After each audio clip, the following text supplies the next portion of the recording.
Most neighborhoods grow one house at a time. Seminole Hills didn't. It was planned, mapped, and intentionally set apart from the rest of Pontiac. The streets curve, the lots widen, and the homes speak a very different architectural language. And once you understand why this neighborhood looks and feels the way it does, you'll never see this part of Pontiac the same way again.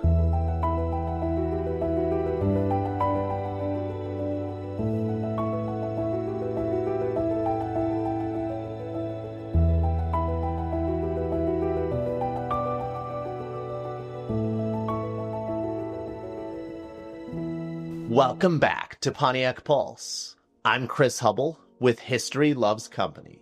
Today, we're taking a deep, historically grounded look at one of Pontiac's most intact and thoughtfully designed neighborhoods, the Seminole Hills Historic District. And before we go any further, I want to share something from direct experience.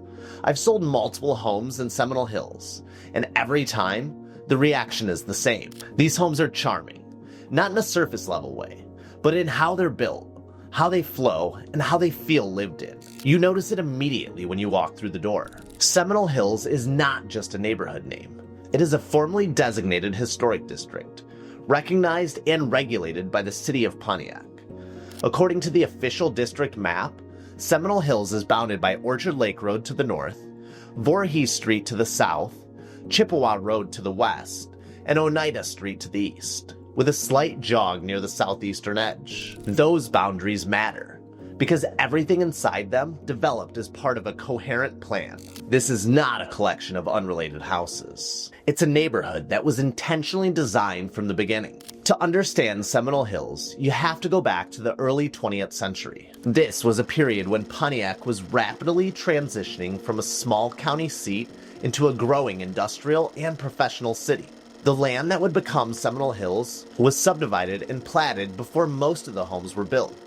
Streets came first, lots came second, and houses came last. That sequence matters, because it tells us this neighborhood wasn't reactive, it was aspirational. The people who moved into Seminole Hills were largely professionals. Doctors, attorneys, managers, business owners, executives tied to Pontiac's industrial economy. Many worked downtown or in nearby industrial facilities, but chose to live here, physically separated from the density, noise, and tighter housing patterns closer to the city center. Seminole Hills was designed to communicate permanence, stability, and success, and that intent shows in every detail. One of the first things you notice when you enter Seminole Hills is that the streets behave differently. Most of Pontiac follows a traditional Midwestern grid. Straight streets, right angles, efficiency over experience. Seminole Hills rejects that approach. Inside the district, streets curve deliberately, especially Ottawa Drive, Cherokee Road, Manitou Road, and both East and West Iroquois Road. Curved linear streets weren't decorative. They were functional. They slow traffic. They discourage shortcuts. They create privacy. And they make each home feel intentional, like a destination, not a pass-through.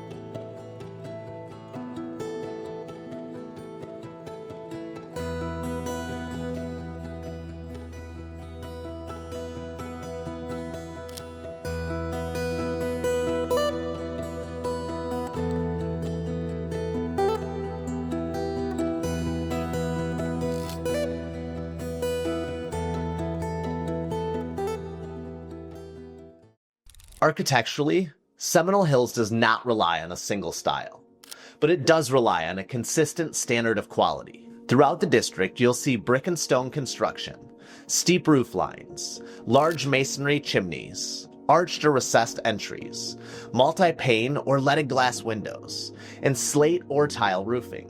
Tudor Revival influence is especially prominent. That includes asymmetrical facades, steep front-facing gables, and heavy exterior materials that were chosen for longevity, not trendiness.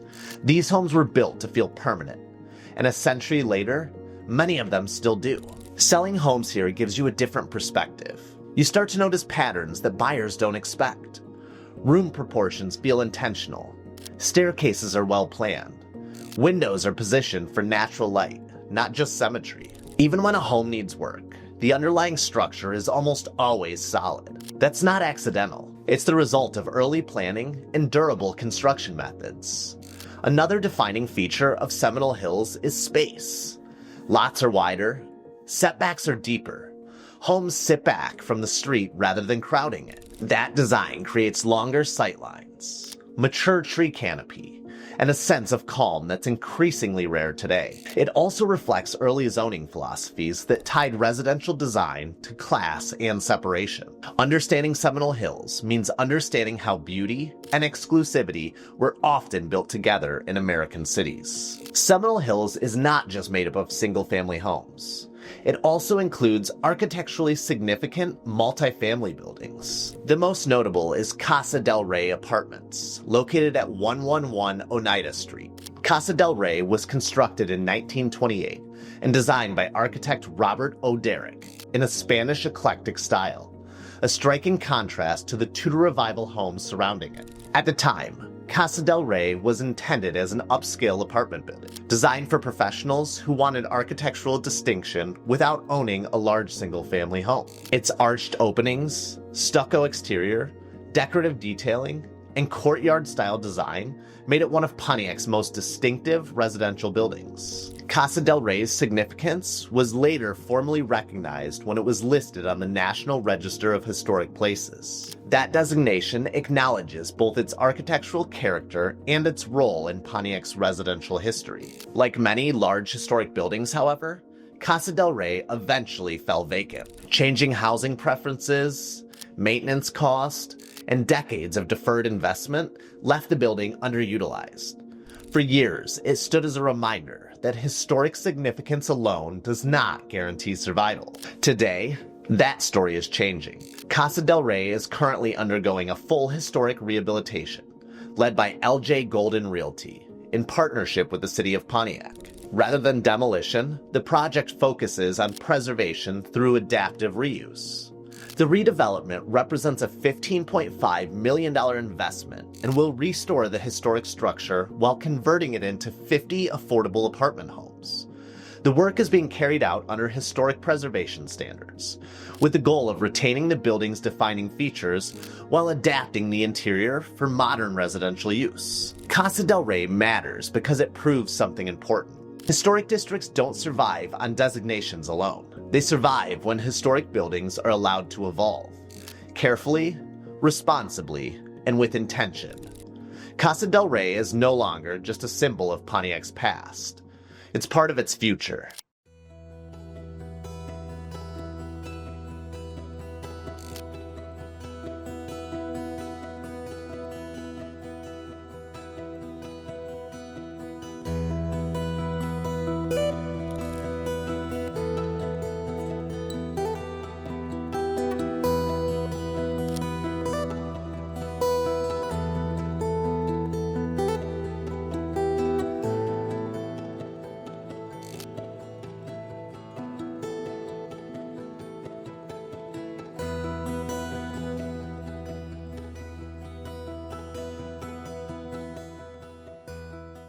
Historic neighborhoods often feel permanent, until they're not. Seminole Hills has experienced loss. One documented example is a large Tudor-style home on Ottawa Drive that was demolished following a fire in the early 21st century. That loss is a reminder. Preservation requires stewardship, maintenance, and long-term investment. Once a historic home is gone, it cannot be recreated. What makes Seminole Hills feel different today is that its original planning intent is still visible. The streets still curve, the homes still sit back, the materials still matter. Architecture here communicates stability without ever saying a word. That's design doing its job. Today, Seminole Hills remains one of Pontiac's most intact historic districts, Its value isn't just in individual homes. It's in the collective experience. Street by street, curve by curve, detail by detail. This is what intentional neighborhood design looks like when it survives. Seminole Hills tells us something important about Pontiac. This city once planned boldly, built carefully, and believed neighborhoods could shape lives. If you want more stories like this, grounded in history, architecture, and lived experience, subscribe to Pontiac Pulse. And let me know in the comments, which street in Seminole Hills is your favorite? I'm Chris Hubble, and this is Pontiac Pulse.